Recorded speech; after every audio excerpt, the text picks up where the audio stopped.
Good morning, New York.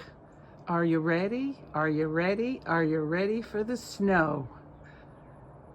It appears that most of the snow has melted, and now we're going to be getting about another 6 to 10 inches, perhaps. Anyway, everyone is probably rejoicing that they'll get a snow day. Years ago, it was a little drop of snow. We'd have to go to school. Today, a few drops and school is canceled.